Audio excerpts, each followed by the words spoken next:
صدر جلسہ معزز اکابر علماء اکرام،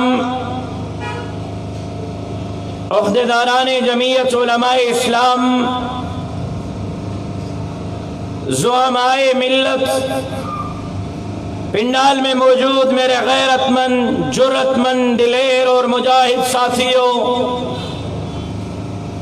شیر شاہ میں آج عظیم الشان اور فقید المثال پروگرام کے انعقاد پر میں جمعیت علماء اسلام ضلع غربی کے امیر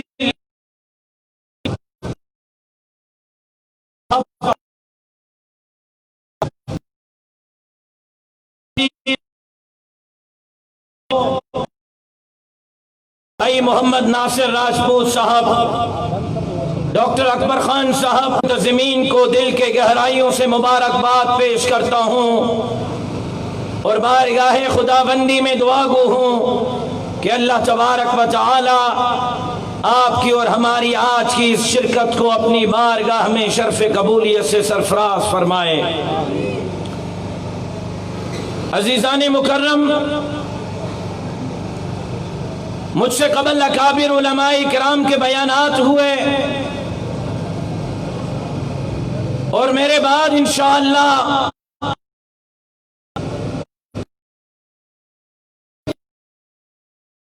سابق ڈپٹی چیئرمین سینٹ حضرت مولانا عبدالغفور حیدری صاحب کا بیان ہوگا۔ میں چند اہم باتیں آج آپ سے عرض کرنا چاہتا ہوں، امید کرتا ہوں کہ آپ میرے معروضات کو دل کے کانوں سے سنیں گے۔ پر قبضہ کیا اور پھر تاریخ گواہ ہے، بھرے ہوئے ہیں کہ انہی انگریز کے خلاف اگر علم بغاوت بلند کیا، علم جہاد بلند کیا، انگریز کے خلاف نعرہ مستانہ بلند کیا، تو وہ کسی اور کے اکابر نہیں تھے، آپ کے اور میرے اکابر تھے، اکابر علماء دیوبند تھے، جنہوں نے فتویٰ دیا تھا کہ اس خطے سے انگریز کے ناپاک قدموں کو پاک کرنا ہے۔ ان کے نعرہ مستانہ پر مجاہدین کھڑے ہوئے اور انگریز کو اس خطے سے نکلنے پر مجبور کیا۔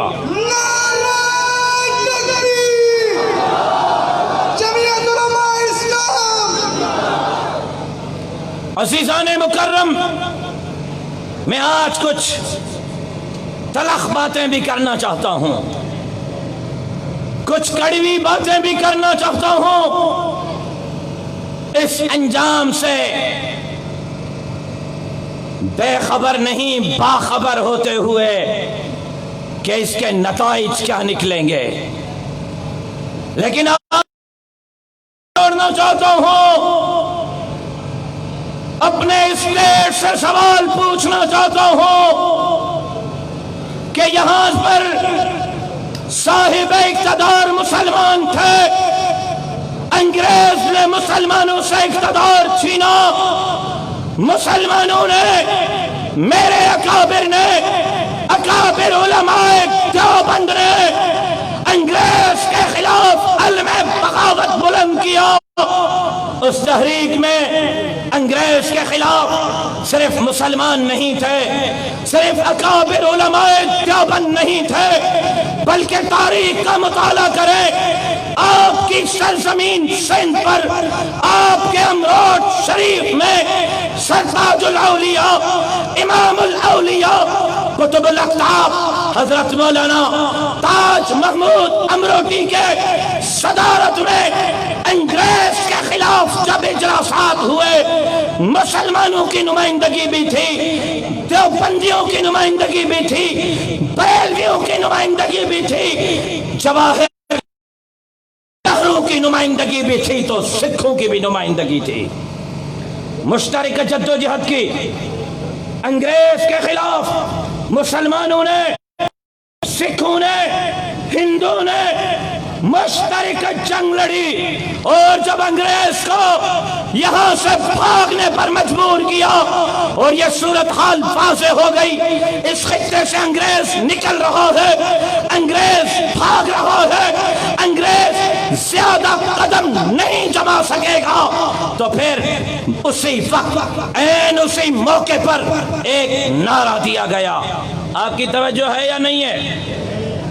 شاید میں نے پہلے کبھی یہ بات نہیں، لیکن آج اپنے دل کا غبار آپ کے سامنے نکالنا چاہتا ہوں، آج حقائق آپ کے سامنے رکھنا چاہتا ہوں، اکابر علماء اور اسٹیج پر بیٹھے ہوئے زعماء کی بھی توجہ چاہتا ہوں۔ میں پوچھنا چاہتا ہوں، جب انگریز بھاگنے پر مجبور ہوا تو یکا لخت ایسا کیا ہو گیا؟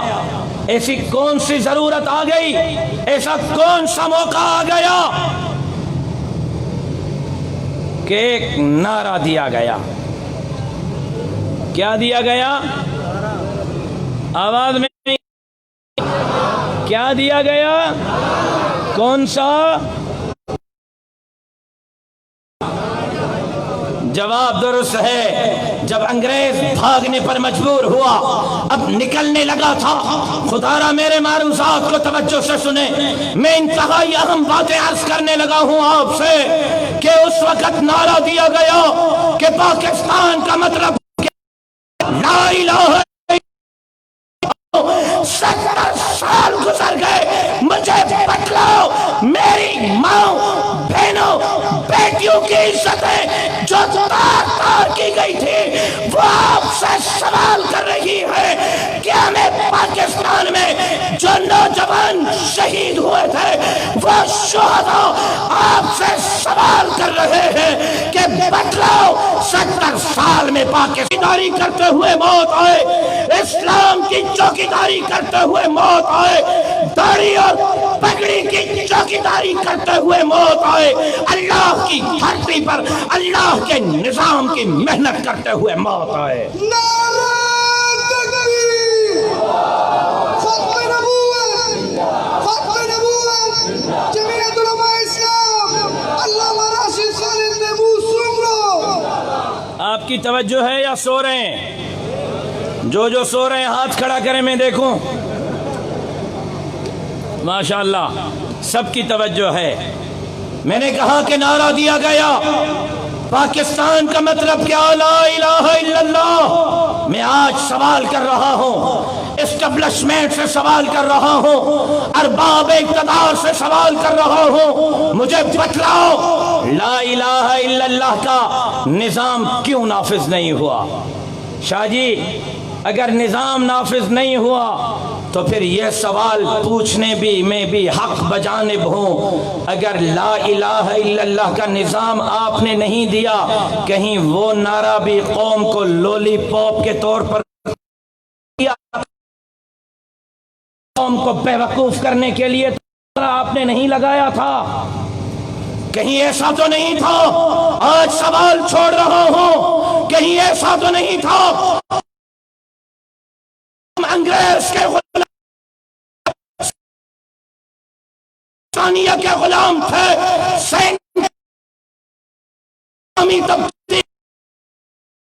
تبدیل ہوئے، انگریز اور برطانیہ تھا، آج 47 سے ہماری غلامی برطانیہ سے لے کر امریکہ کو دی گئی، ہمارا آقا برطانیہ سے تبدیل کر کے امریکہ کو بنایا گیا۔ آج میں ارباب اقتدار سے سوال پوچھ رہا ہوں، اور یہ بات جذباتی بنیادوں پر نہیں کر رہا، کاش کہ میری بات اتر جائے آپ کے دل میں۔ میں نے کہا کہ میں نے شاید پہلے یہ باتیں آپ سے نہیں کی، محسوس کر رہا ہوں کہ یہ توجہ چاہیے آپ کی، جذباتی نہیں ہیں بلکہ قائد، آپ کے قائد قائد ملت اسلامیہ امام الانقلاب حضرت مولانا فضل الرحمان صاحب دامت برکاتہم العالیہ کی تقریر ریکارڈ پر موجود ہے۔ میرے حضرت مولانا فضل الرحمان۔ میں شیر شاہ میں ہوں بھائی، میں شیر شاہ میں ہوں، انسانوں میں ہوں، قبرستان میں ہوں، مجاہدوں میں ہوں، مجاوروں میں ہوں، مجاہدین میں ہوں، مجاوروں میں ہوں، غازیوں میں ہوں یا پھر سمجھ تو گئے ہوں گے کون کون مجاہد ہے۔ پھر مجاہد کی اللہ اکبر دیکھیں، نظر ختم ہو رہی ہے، واللہ مجمع نہیں ختم ہو رہا۔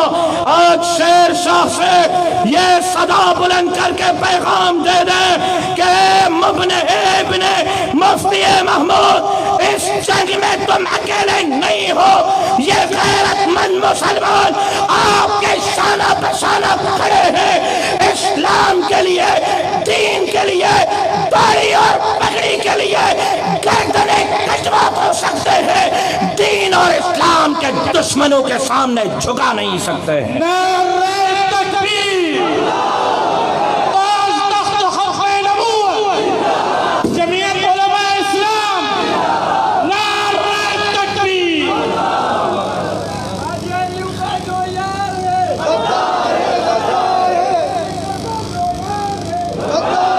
عزیزان مکرم، میں سوال چھوڑ رہا ہوں کہ اگر لا الہ الا اللہ کے نام پر ملک حاصل ہوا تو لا الہ الا اللہ کا نظام کیوں نہیں ملا؟ اور اگر نہیں ملا، کہیں لولی پاپ تو نہیں دیا گیا؟ دوسرا سوال چھوڑ رہا ہوں، خیر ہے خیر ہے خیر ہے، اس کی تار کو کاٹ دیں، خیر ہے۔ دوسرا سوال چھوڑ رہا ہوں کہ کہیں ہم انگریز کی غلامی سے نکل کر امریکہ کی غلامی کی طرف تو نہیں گئے؟ اور اس کی مثال یہ میں نے دی، جنرل مشرف نے مولانا کو کہا، اس سے آگے یہ میرے اکابر یہاں بیٹھے ہیں، زعماء بیٹھے ہیں، آپ جنرل مشرف کے دور کی بجٹ کی کاپیاں اٹھائیں، بجٹ کے کاپیوں کو پڑھیں، بجٹ کا مطالعہ کریں، لکھا ہوا ہے بجٹ کے کاپیوں میں۔ آپ کی توجہ ہے حضرات، میری مجبوری ہے کہ میں اس طرح بول نہیں سکتا جس طرح یہ مجھے بھگانا چاہتے ہیں، میں 1 منٹ میں بھاگ جاؤں گا بھائی جان۔ میر پر خاص سے سفر کیا ہے، آپ تک پہنچاؤں، پھر یہاں سے اتروں گا، سیدھا بدین پہنچنا ہے مجھے، گھر نہیں جانا ہے۔ آپ کی توجہ چاہیے حضرات۔ پہلا سوال کہ ملک لا الہ الا اللہ کے نام پر بنا، کیوں نہیں ملا ان قرآن کا قانون؟ نہیں ملا، کہیں لولی پاپ تو نہیں دیا گیا۔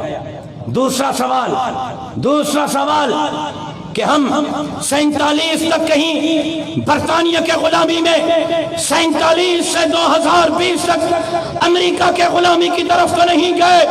اور میں آپ کو بتلا دوں، جنرل مشرف کے زمانے کی بجٹ کی کاپیاں اٹھائیں، مطالعہ کریں، گوگل پر سرچ کریں، لکھا ہوا ہے فلاں مہینے میں امریکی اتنی ایڈ ملے گی، فلاں مہینے میں LFO کے اتنے پیسے ملیں گے، فلاں مہینے میں نیٹو کے اتنے پیسے ملیں گے، فلاں مہینے میں قوم کی بیٹی عافیہ صدیقی کو بیچنے کے اتنے پیسے ملیں گے، فلاں مہینے میں جیکب آباد ایئرپورٹ دینے کے اتنے پیسے ملیں گے، فلاں مہینے میں بسری اور گوادر کو بیچنے کے اتنے پیسے ملیں گے، تو ہم ملک چلائیں گے۔ آپ کی بجٹ کی کاپیاں بھی آج چیخ چیخ کر بول رہی ہے کہ ہماری بجٹ پاکستانی بجٹ نہیں، جنرل مشرف کے دور سے ہماری بجٹ امریکی بجٹ ہے۔ نعرہ تکبیر، ختم نبوت، امریکی غلامی۔ ڈر گئے ہو؟ بول تو میں رہا ہوں، سانس آپ کی کیوں جا رہی ہے؟ میرے والد مجھے آپ کی طرح جیالے چھوڑ کر نہیں دے کے گیا تھا، وہ مجھے مجاہد چھوڑ کر گیا تھا۔ اللہ اکبر کی تکبیر کی صدا بلند نہیں ہونی چاہیے، اگر ہو رہی ہے تو آپ کے درمیان بہت سارے آئے ہوں گے جن کو اپنے آباء و اجداد تک پیغام پہنچانا ہوگا۔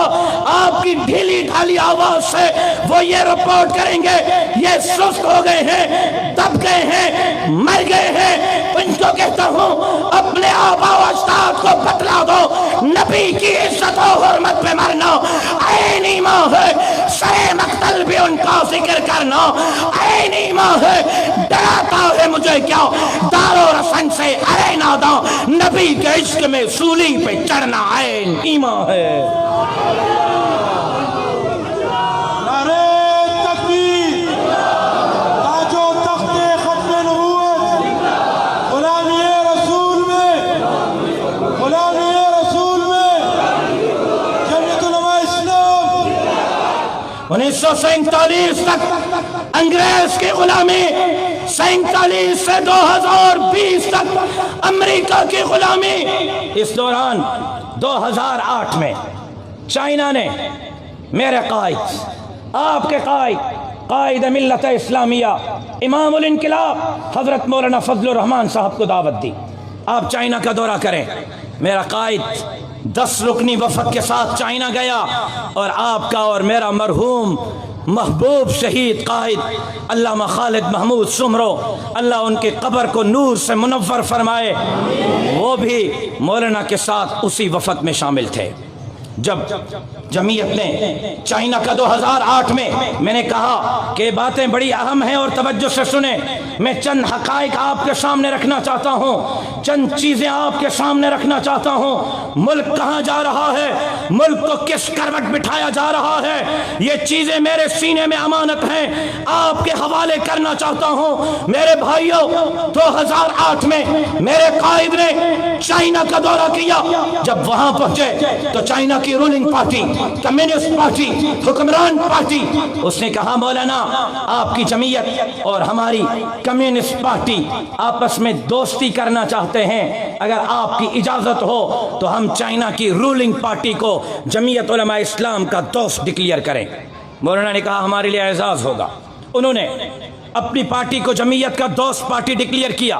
جب دوستی ہو گئی تو مولانا نے کہا دوستی تو پہلے بھی تھی، ہمالیہ سے اونچی، سمندر سے گہری، شہد سے میٹھی، کیوں نہ اس دوستی کو تجارتی دوستی میں تبدیل کیا جائے۔ ہم امریکہ کے غلامی میں ہیں، ان کے مرہون منت ہیں، ان کی ایڈ کے بغیر ملک نہیں چلا سکتے، آئیں ہم اپنی دوستی کو تجارتی دوستی میں تبدیل کریں۔ تو انہوں نے کہا کیسے؟ مولانا نے کہا کاشغر سے لے کر گوادر تک سی پیک بنائیں، اس کے ذریعے آپ سمندر تک پہنچیں گے، سمندر کے ذریعے کائنات میں جائیں گے، آپ بھی معاشی طور پر گے۔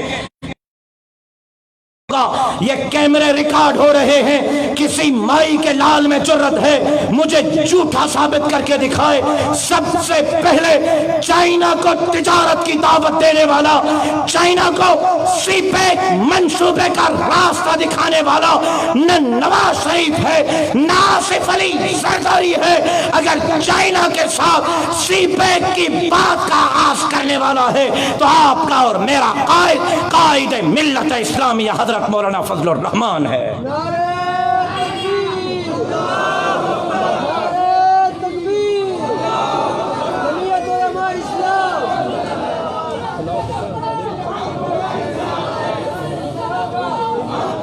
میں نے قدم بڑھا لیا ہے، اب آپ، میں نے قدم اتنا بڑھا لیا ہے کہ میں نے سانپ کے بلوں میں ہاتھ ڈال دیے ہیں، اب آپ کی باری ہے۔ سنیں عزیزان مکرم، جب چائنا کو دعوت دی، زرداری صاحب دور اقتدار میں تھے، پیپر ورک چلتا رہا، معاہدات چلتے رہے۔ اس دوران 2013 کے انتخابات آئے، نواز شریف پر سر اقتدار آیا، نواز شریف نے معاملات چلائے۔ فخر الدین رازی صاحب، میں بالکل نہیں بول سکتا اس طرح، یا پیچھے بیٹھ کے پھر گپ شپ کرو۔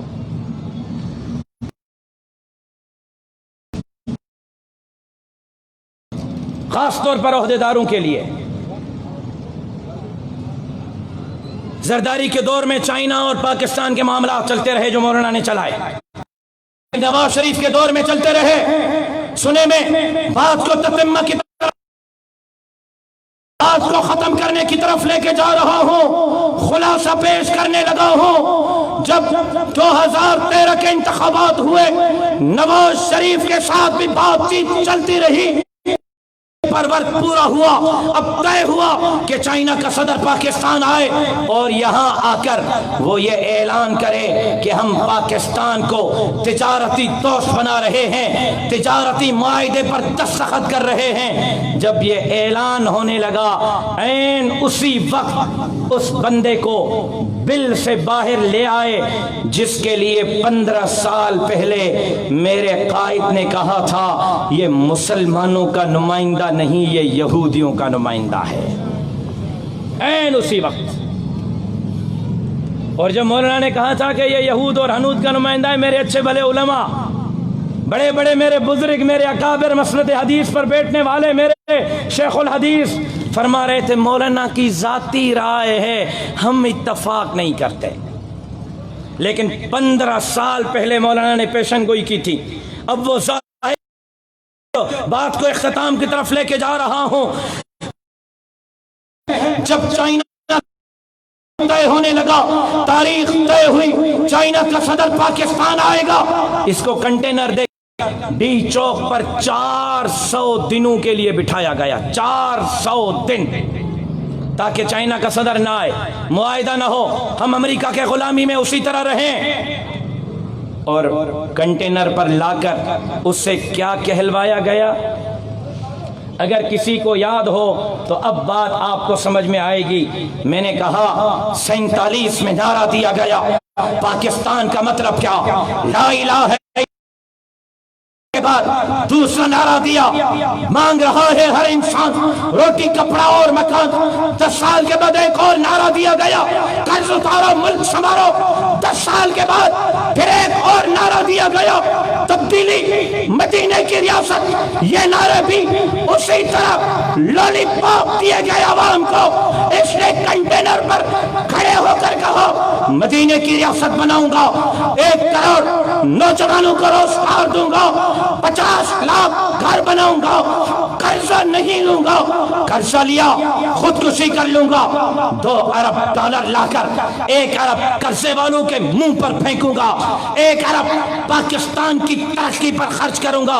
اسی طرح جس طرح پاکستان کا مطلب کیا؟ لا الہ الا اللہ کا نعرہ دیا گیا، اسی طرح جس طرح روٹی، کپڑا اور مکان کا نعرہ دیا گیا، اسی طرح جس طرح قرض اتارو، ملک سنوارو کا نعرہ دیا گیا، ایک مرتبہ پھر نعرہ دیا گیا تبدیلی کا، مدینے کی ریاست کا۔ ہم نے کہا جھوٹ بول رہا ہے، یہ بے وقوف بنا رہا ہے، یہ اسلام کا نمائندہ نہیں، یہود اور حنود کا نمائندہ ہے۔ کسی کو بات سمجھ نہیں آ رہی تھی۔ 400 دن دھرنا ہوا، ناچ ہوا، گانا ہوا، اور اسی دوران 2018 کے انتخابات سر پر آ گئے۔ 25 جولائی 2018 تک ہمارے چوکیدار، ملک کے چوکیدار، سمجھ رہے ہو نا چوکیدار؟ سمجھ رہے ہو چوکیدار؟ سمجھ رہے ہو جس کو مولانا فضل الرحمان صاحب نکے دے ابے کہتے ہیں، نکے دا ابا۔ 25 جولائی 2018 تک نکے دا ابا دونوں ہاتھوں میں کھیل رہا تھا، کبھی چائنا کے ساتھ، کبھی امریکہ کے ساتھ، کبھی چائنا، کبھی امریکہ۔ لیکن اب انتخابات آ گئے تھے، وقت تھا کہ نکے کے ابے فیصلہ کریں، چائنا کو اوپر کریں گے یا امریکہ کو اوپر کریں گے۔ انہوں نے 47 سے مقدر میں لی ہوئی غلامی کو 25 جولائی کو پھر قبول کرتے ہوئے کٹ پتلی کو ایوان وزیر اعظم میں بٹھایا، اور 2 سال میں کیا ہوا؟ وہ نعرہ کہاں تک پہنچا؟ اس نے کہا قرضہ نہیں لوں گا۔ عزیزان مکرم، 70 سال میں جمہوری لوگوں کا، عامر لوگوں کا 47 سے 2018 تک کا طرف، اور 2018 سے 2020 تک کا قرضہ ایک طرف۔ عمران خان نے 2 سال کا جو قرضہ لیا ہے وہ 70 سال کے قرضے پر بھاری پڑ گیا ہے۔ 6,000